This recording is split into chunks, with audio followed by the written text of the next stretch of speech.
What is up, my maniacs? I'm the Awesome Maniac, and today we're looking at Wes Craven's New Nightmare.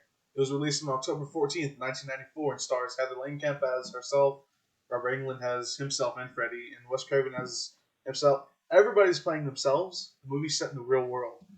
In this movie, Freddy Krueger is played closer to what Wes Craven originally intended with the character, making him more dark and cerebral instead of how cartoonish he got later on in the series. Given this movie's presence in the real world, it makes this definitely the most unique of the sequels that have come out. Even though, with it, it's hard to describe what this movie is. It's not a sequel. It's not a reboot. It's just different. And if that's good, and if that's bad, we'll see by starting with the characters.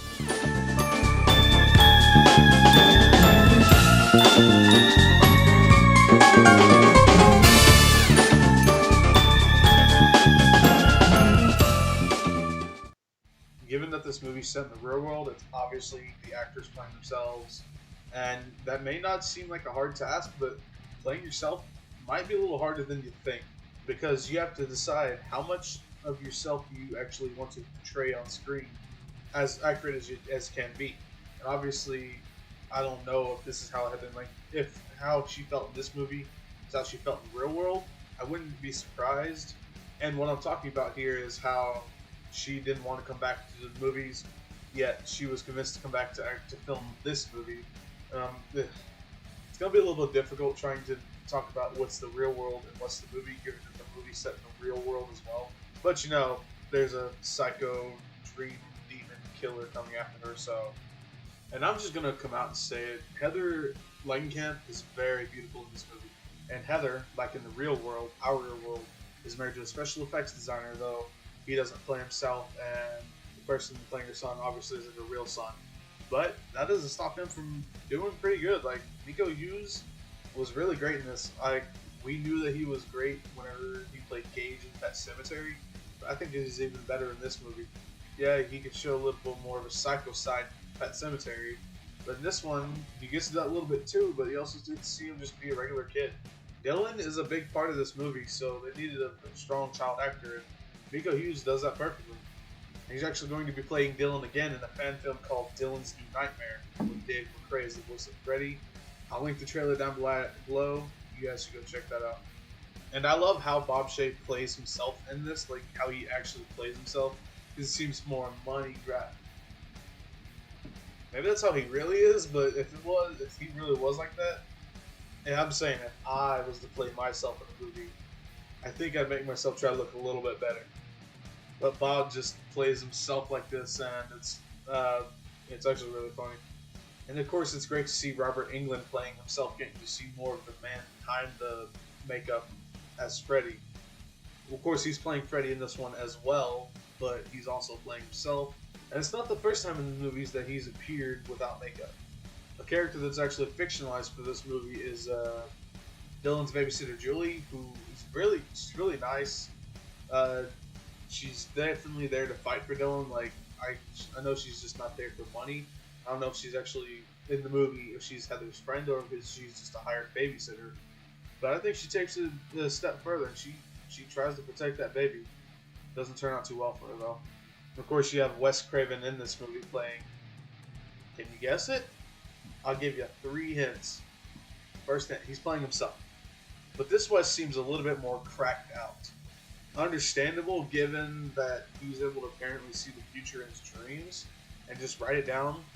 That's a really meta concept for this movie. How the movie is going along a script that he's writing in the movie for a new movie, but not for this movie.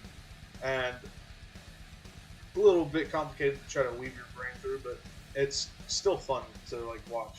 Another person returning from the original is John Saxon playing himself, and this man, this movie came out in 1994, Black Christmas came out in 1974, and it looked like he hadn't aged a day since then. That's 20 years that this man is still handsome as ever. And what was cool to see was some of the cast cameos from some of the previous movies at Chase's funeral. I believe, I know for sure that Nick Corey was there, Tuesday Night, and a few others that I'm not going to remember off the top of my head right now. But it's cool to see them. Apparently, Wes Craven didn't approach Johnny Depp because he was too shy about it. But afterwards, at the premiere, Johnny said that he totally would have done it. Missed opportunity, Wes. Come on. The cast of this is phenomenal, and I don't think there's a single weak link in it. So I'm definitely gonna give this a party rating. Getting into the story of this, I may not be the best person to explain it, but I'm going to try to do my best to try to help me understand and try to help maybe you understand, but here we fucking go. So Wes Craven in the movie is writing a script for a new Nightmare movie to come out after Freddy's dead. And the script he's writing, he won't let anybody see it. The scenes that he's writing are coming from his dreams, but they're more than dreams, they're visions of the future because the stuff that he writes happens. And I know he's not just out there writing shit into existence. He's getting the nightmares and he's dreaming about Freddy and Heather coming to play Nancy one more time. So is he actually writing the script for New Nightmare in this movie? For New Nightmare, which was made, which makes me want to see the actual script for New Nightmare. So I know that he ain't out there just making a movie about a movie that he's making. And it's just very just out there. I like the story. I like the concept a lot. Maybe not the best executed in some parts, but I definitely like it. The movie opens like any other Nightmare on Elm Street movie, more specifically referring to the first one because it's Freddy making his glove. Maybe he was trying to trick the people that weren't paying attention to the movie posters or the trailers for it, and then they just get a shock because they found out that they're actually on a movie set. And I find it a little weird that Nancy actually, whenever she wakes up from the dream, because the first part is a dream, when she wakes up and she sees that Chase got nicked on the finger just like in her dream, that she immediately gets suspicious. And maybe not thinking it's Freddy, but really thinking something is up. Like, stuff like that can happen. I remember one time I was having a dream where it was me and a few people who were in a Last of Us-esque city with a building that was overgrown with grass and stuff.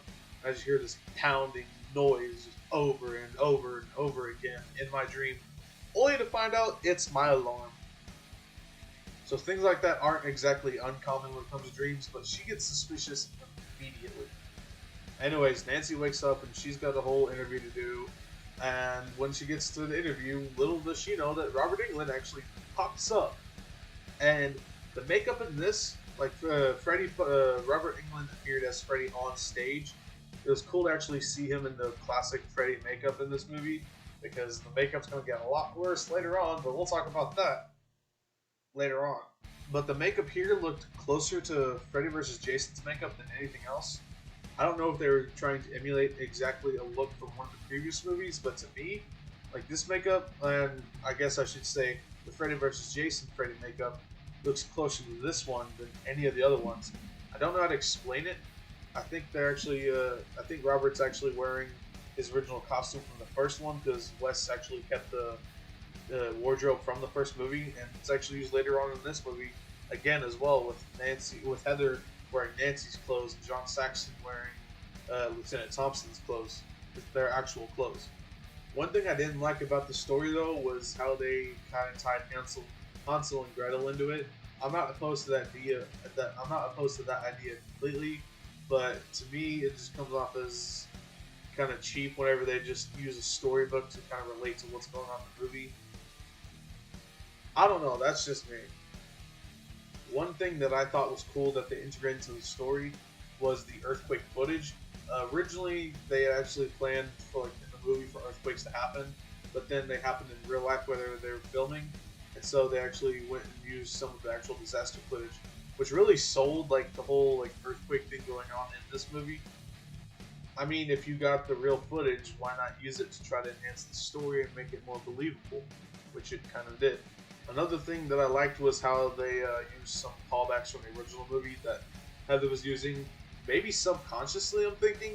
Like, maybe she subconsciously said some of the stuff that she remembered Nancy saying in the first one, like telling Dylan, whatever you do, don't fall asleep. Or even in the same hospital where she said, screw your past. I love callbacks like that.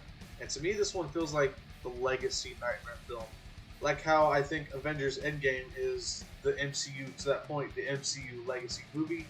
This one to me feels like the Nightmare on Elm Street legacy movie, where it kind of takes, kind of reflects back on some of the previous movies.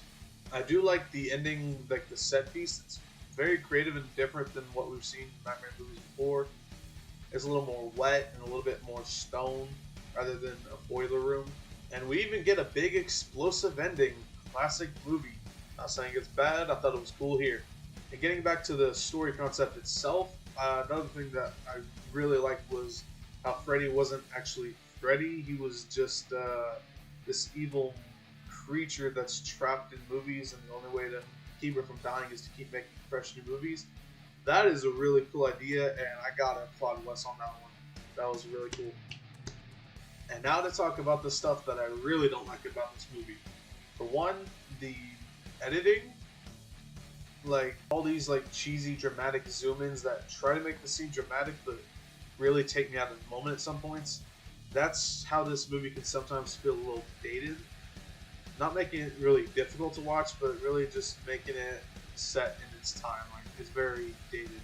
Another thing that I don't like is the sound editing, maybe like the music itself as well, because it feels like they're trying to use some of the Nightmare scores, or not the scores, maybe like the kind of sound, kind of industrial sound that was used in the previous ones. But to me, it just doesn't work in this movie. Not with its setting in the real world, and not how they go about this movie. The music takes me out of it too, but it's nothing that I can't just like look past. But it's sometimes it's distracting. And lastly, I think that this movie is just too long. It clocks in at just under 2 hours, and you feel it. Like there are some boring moments that might be captivating to some people, but to me, I just got bored and was just like sitting there waiting for the next exciting thing to happen. I don't like when a movie makes me feel like that, because it makes me feel that the creators aren't doing their job and keeping me entertained. And I get that this is a more story-focused movie, unlike some of the previous ones, which were more kill-based. But I still think it's a great story, so for that, I'm going to give this, I'll say, a low Avatar rating. And now to talk about Freddy himself, who in the credits is actually credited as himself. Robert Englund didn't get the credit for that, but we all know it was him. They're not trying to hide it, but I think it's just cool in this meta movie that Freddy's playing himself. I'll tell you one thing I don't like about Freddy, though, and that's his look. I do have one theory, though, that maybe the demon creature, the one that's supposed to be locked in these films, is actually trying his best to emulate what he thinks Freddy looks like, but he hasn't actually seen him in like three years, or been like trapped by him in 3 years. That's the only way I can maybe justify it. Other than that, I hate his look. I don't like the makeup on his face. It looks too rubbery, and the burn marks feel like they're way too stretched out. It just seems too non-organic. It seems too fake. And I don't mind the trench coat. I think that's a pretty cool idea. And the glove, that's okay. Not the biggest fan of having an organic glove with a fifth claw, but I guess it makes him feel more monstrous. What doesn't make him feel more monstrous to me, though, is like really at the end, whenever he's trying to eat Dylan, his face all stretches out, and it just looks really bad. Like, to me, it looked way more silly than whatever they were going for. And I don't think they were meant for it to be silly, but that's just how it turned out. Other than that, the actual performance is great, like Wes intended for this. He's darker, and he actually gets to talk more. I personally wouldn't mind it if he didn't talk at all. Another thing that I feel like this version of Freddy is trying to do is emulate the one from the movies and how he talks. Like when he says bitch, it's just like straight up just Barbara Englund, bitch. It doesn't take me out. It doesn't exactly fill me with the greatest feelings either, but I think it's just rather harmless. So for this version of Freddy, I think I'm going to give him a Stalker rating. Now to talk about what the previous sequels favored over story, and that is the kills. That's definitely not the case here, as we only get, I think, 4. The first 2 were some of the special effects guy in the dream sequence in the first part of the movie. Standard stuff, they get stabbed by the glove and they bleed out. Blood looks good, I gotta say. And then the other 2 are just Chase and Julie. Chase gets stabbed and ripped down the chest. Classic Freddy, I don't think you can go wrong there. And then Julie's death is the thing that I really want to talk about, because Julie gets Tina's death from the first movie. Another thing that I feel like this Freddy is trying to emulate. And in this version of this kill, we actually get to see Freddy performing it. But you get to see in the first one, all we saw was Tina flying around the room, getting slashed and thrown on the bed. This one we actually get to see Freddy's side of it, and I'm here for it. I love that kill. But the one thing that I don't understand is how he killed her just by like touching her jaw and moving her neck. If he's that powerful, Dylan and Heather should be dead. But the kills in this weren't actually bad. I don't think any of them were actually bad, so I think I feel comfortable giving this one a throat slice. And now, on to the kills.